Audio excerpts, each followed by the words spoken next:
Qu'est-ce que vous voulez que je vous dise de plus? À part que c'est une giga dinguerie. L'épisode 1 de Fallout, ouais, c'est bon, est une putain de dinguerie. Y a pas d'autre mot. C'était incroyable. De A à Z. J'en ai rien à foutre des gens qui vont dire j'ai fait ma colo, du coup mes cheveux sont tout doux. Qu'est-ce que je fais? Je ne sais pas. Mais j'en ai rien à foutre des gens qui vont dire ouais, c'est pas assez sale, ça fait pas assez Fallout, nanana, nanana. Je l'ai dit aussi, je l'assume complètement, j'ai dit que c'était pas assez sale. Et en soi, on va dire que je me suis résigné de moitié. Je vais expliquer pourquoi dans la vidéo. Mais j'en ai rien à foutre. C'est trop bien. C'était incroyable. Vraiment. Et j'ai vu que l'épisode 1 pour l'instant. Donc ça promet.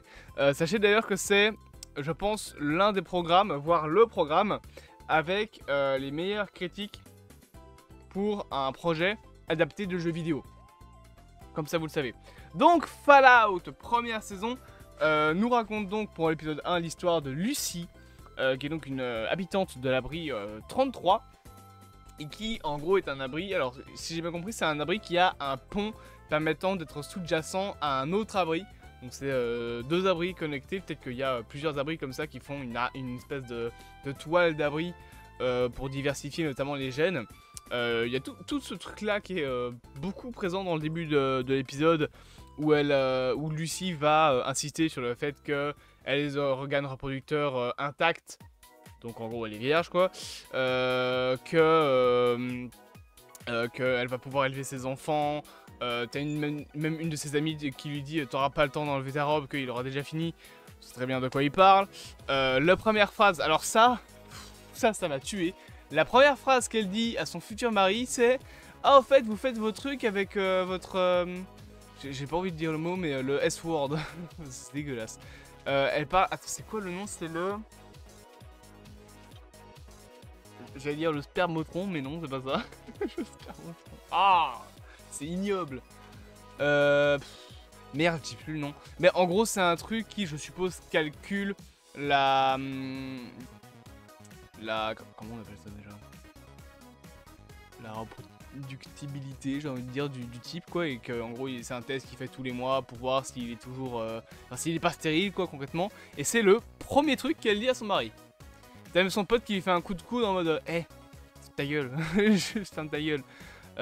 Donc moi ça m'a tué ce début d'épisode où je sais pas pourquoi, tout est très axé sur le fait d'avoir des gosses. Bon après je comprends, il faut repeupler etc. C'est vrai qu'on est dans un monde un peu compliqué, mais c'est bizarre comme relation humaine. Et bien évidemment... Je le sentais un peu venir, je vous l'avoue, quand j'ai vu les bandes annonces plusieurs fois, après mes vidéos réactions, je le sentais un peu venir. Mais donc, après avoir, du coup, être sorti avec son mari, avoir littéralement Ken sur la table, il n'y a pas d'autre mot. Je pense qu'ils commencent sur la table et qu'après ils finissent dans leur lit, je sais plus. Mais de toute façon, on s'en fout. Après tout ça, elle se rend compte qu'en fait, l'abri 32, ils sont un peu tous morts. Et qu'en fait, c'est pas l'abri 32 qu'ils ont accueilli, mais c'est des pillards. Et je sentais venir à des kilomètres le fait que ça allait être des pillards. Pas qu'ils allaient s'imprégner de l'abri. Moi, je pensais que genre, l'abri 32...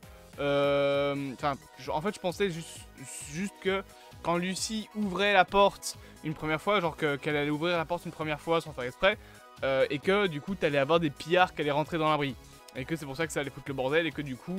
il y allait avoir un vote en mode ouais bah tu vas être sacrifié, tu vas être dégagé de l'abri parce que tu fous que la merde. Je pensais que ça allait être un truc ainsi.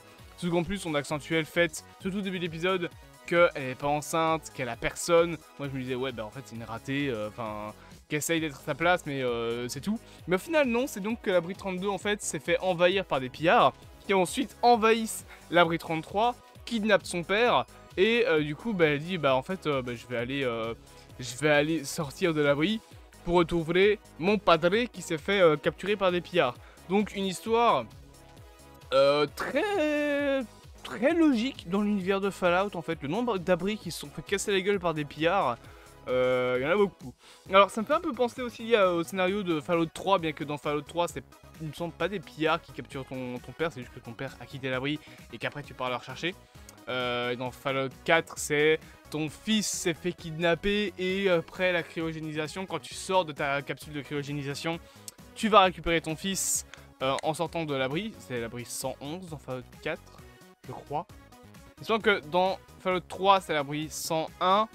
Et dans Fallout 4, c'est l'abri 111. Mais je suis plus sûr. Je sais plus. De toute façon, des abris, il y en a quoi? Il y en a 120 et quelques, 180 je crois. Je sais plus trop combien il y en a. Mais donc, voilà, c'est le scénario qui nous est proposé. Et donc par la suite, elle va se barrer. D'un autre côté, on a Maximus avec ses armures. D'ailleurs, il y a des plans qui sont très stylés dans la série. De toute façon, je trouve que niveau mise en scène, il y a une esthétique très cool. Par exemple, il y a un plan que j'aimais beaucoup avec Lucie. Quand elle sort de l'abri, t'as un moment où tu vas voir des corps de personnes qui sont là depuis 216 ans, parce que voilà. Et où en gros, on va voir que des personnes n'ont pas réussi à atteindre la porte de l'abri avant que ce dernier ne se ferme. Ce qui fait que du coup, quand elle sort de l'abri, elle voit des corps momifiés en fait, un peu comme à Pompéi. Et je trouvais ça vraiment cool d'avoir cette idée-là. Bien évidemment, on a une esthétique très Fallout, je trouve, avec voilà, les années 50 en termes de musique, etc. Et donc, pour ce qui est de Maximus et de la confrérie de l'acier, j'ai vu des gens qui critiquaient un petit peu le côté religieux de la confrérie de l'acier. Des gens qui disaient, ouais, mais la confrérie de l'acier, c'est pas une religion. Dans Fallout 4, non. Et encore, en fait. Mais les deux premiers, je vous jure que c'est une putain de secte, la confrérie de l'acier. C'est pas pour rien qu'on dit que c'est pas spécialement des gentils. C'est des gentils, oui, mais on va dire que c'est des gentils avec une certaine gentillesse. Dans le sens où, en fait, si t'es de leur côté, oui, ils vont te paraître sympas, mais ils ont quand même des manières d'être radicales. Je rappelle que le but de la confrérie de l'acier, c'est de contrôler toutes les technologies et de détruire ce qu'on appelle des reliques. Donc les technologies d'avant-guerre. Un petit peu comme dans Silo d'ailleurs. Dans Silo, le Silo donc, qui contient l'humanité, les trucs qui sont là d'avant le Silo, on appelle ça des reliques. Je pense que dans Silo aussi ils appellent ça des reliques. Dans Fallout, dans la série, les reliques c'est des technologies d'avant-guerre. Et la confrérie de l'acier veut contrôler les technologies d'avant-guerre pour les détruire. En plus de ça, elles ont un dieu. Et ça, c'est aussi dans le jeu. Si la confrérie de l'acier, c'est une secte. Avec un gourou. Dans Fallout 4, le gourou, c'est Arthur Maxson. Qui est donc le descendant de... Et encore, ça c'est la confrérie de l'acier de Boston. Mais il faut savoir que déjà, des confréries de l'acier, il y en a plusieurs. Là, on est dans la confrérie de l'acier de Californie, donc c'est différent. C'est même pas la même confrérie de l'acier. Des confréries de l'acier, il y en a plein en fait. T'as la confrérie de l'acier de l'ouest, t'as la confrérie de l'acier de l'est. L'est, c'est celle qu'on a à Boston dans Fallout 4. T'as la confrérie de l'acier donc dans la série ici qui est différente. Mais oui, techniquement, la confrérie de l'acier, ils ont une secte. Enfin, c'est une secte. Ils ont des principes qui peuvent être ressemblants à une religion, même dans les jeux. Donc, critiquer là-dessus, bah en fait, c'est un peu con. Le seul truc que je critiquerais, c'est que les armures font vraiment trop cosplay. Dans le sens où, encore une fois, je l'avais expliqué dans ma vidéo réaction au TV Spot, les armures sont en putain d'acier. Je sais même plus en quelle matière c'est fait, mais enfin, genre c'est balèze.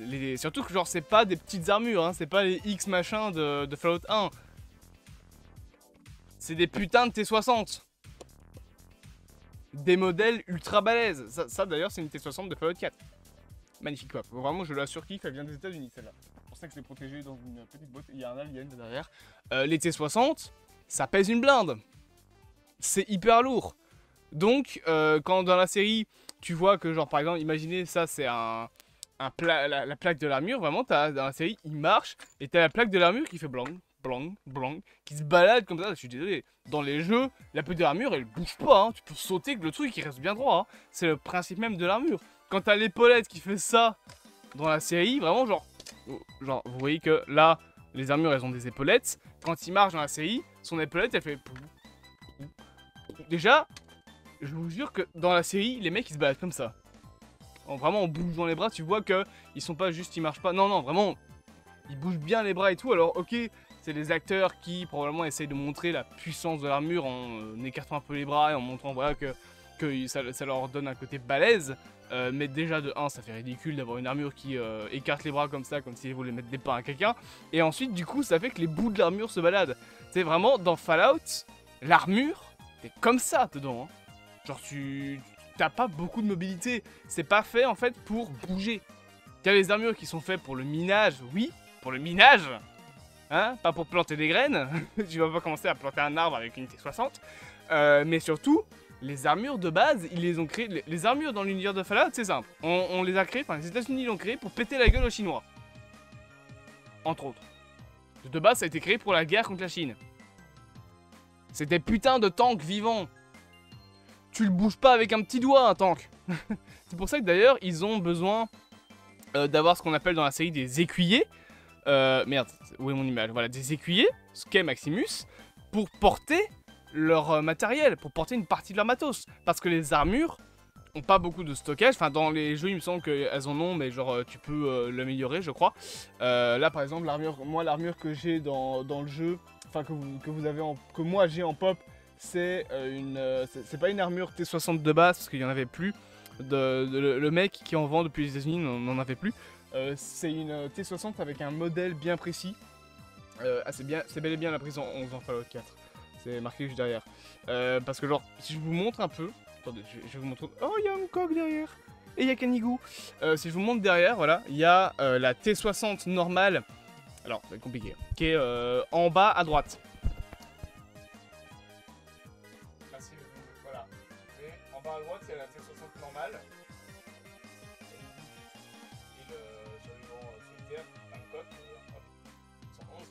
Et en fait, moi, le truc, c'est que mon armure, vous voyez qu'elle n'est pas de la même couleur. C'est une armure améliorée en fait. Elle est verte avec donc un camouflage, là où l'armure de base en Fallout, elle est grise. Donc c'est pas... Là, il y a l'autofocus sur ma caméra. J'étais même pas au courant. L'armure que j'ai là, c'est pas une armure de base. De base, les armures sont grises. Mais par contre, c'est bel et bien comme dans la série, une T60, et ça c'est cool. Mais du coup, voilà, à part le truc des armures, franchement, la série est incroyable. Voilà, l'épisode 1 était vraiment très cool. Le passage, oh, mon dieu, le passage, je vous mets en stand-by parce que j'ai pas d'image de lui.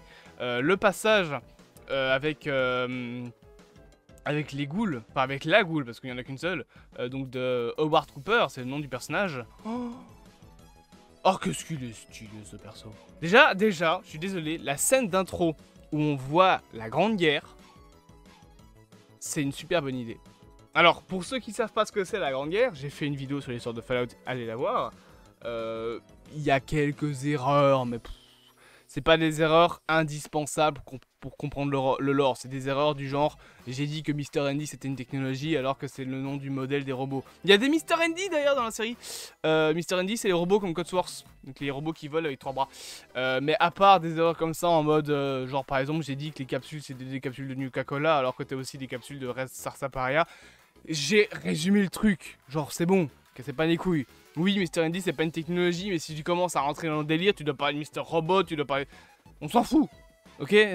On s'en fout, c'est juste pour comprendre. Mais allez voir la vidéo si vous voulez comprendre un peu plus. Mais pour résumer, la Grande Guerre, c'est la guerre nucléaire qui a démarré à la fin de la guerre sino-japonaise, donc sino-japonaise, genre sino-américaine. Donc dans le lore de Fallout, tu as une guerre entre la Chine et les États-Unis pour le pétrole de l'Alaska. Ouais, faut suivre.